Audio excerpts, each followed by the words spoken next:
Well, what was once a historical feed mill has been transformed into a one-of-a-kind venue located just minutes away from Champaign-Urbana. It's the Feed Mill on Front. Joining me today is owner Carson Cotter. Carson, glad to have you with us here today. Thanks for having me. Yes. Okay, so this sounds like kind of a historical building that you guys have put your touch and spin on. Tell me a little bit about the Feed Mill on Front. Yeah, so the building, it was actually built in 1920. It burned down in 1927 and then was rebuilt on the same foundation.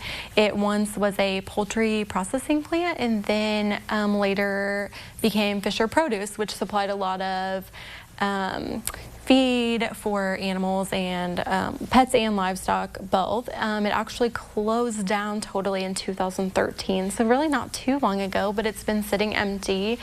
It's a very historic building for the Fisher community. Everyone in town knows about it. They've been there with their grandpa to pick up feed when they were little, so it's a really unique building. So what made you think, hey, this would be a wonderful venue? Like, that would take a little bit of an imagination. Yeah, so growing up, my mom always went over the top with party planning, and she loved it, and then I kind of got that from her.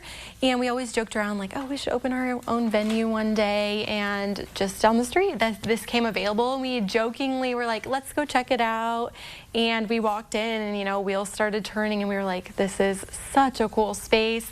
And so we just kind of went from there, and we have had the building for a little over a year now, and we've just been going at it, working, renovating. We've done majority of the work ourselves, within our family and close-knit friends. We have some really amazing friends who have helped us along the way, and we now are finally wrapping up the project, and we had our first event last weekend. Oh, how exciting. How did it go? It was great. Yeah, it was very surreal to see it actually, come together finally. I'm sure after all that work, I was like, wow, there are people here filling this space. I know. It did not even seem like a real thing happening. That's so exciting. Now, if maybe there's families that are planning weddings or looking for venues, let's talk in that direction a little bit.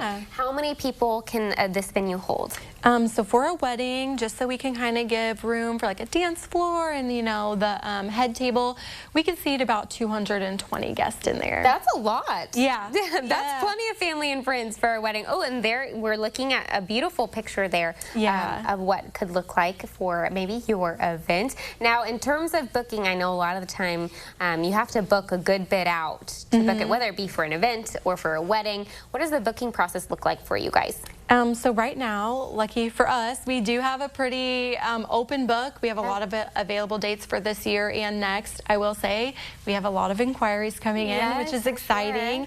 We are on Facebook, and we have a website. There's a form on our website that can be filled out, to put in the details, ask some questions. I'm usually on there all day checking, emailing people back, wanting to get responses out. So we're very easy to get a hold of. Yeah, I love that. That family kind of dynamic, you can tell. There is an open house if people do want to come check out the grand opening happening August 5th from 10 a.m. to 2 p.m. Can people just come? Is it ticketed? What's it looking like? Yeah, anybody can just come, stop by. We really just did it because there's so many people in the community and the surrounding area that, like I said, have ties to the building, and we just want to share the space and not have anybody feel obligated to have to book an event or be invited to an event to see the space. We just want anybody to come out and take a look at it, just see all what we the have. hard work. Yes, and I'm sure dates will go quickly once they see it. So if you are looking to book an event, whether it be a wedding or a fun event, this is your opportunity to see it. You're going to want to hold that date quickly. Well, Carson, thanks so much for joining us. Congratulations on opening and all that's going on with you. All right, if you are interested in learning more about the Feed Mill on Front, we'll connect you with the details on our website, cialiving.tv, after today's show.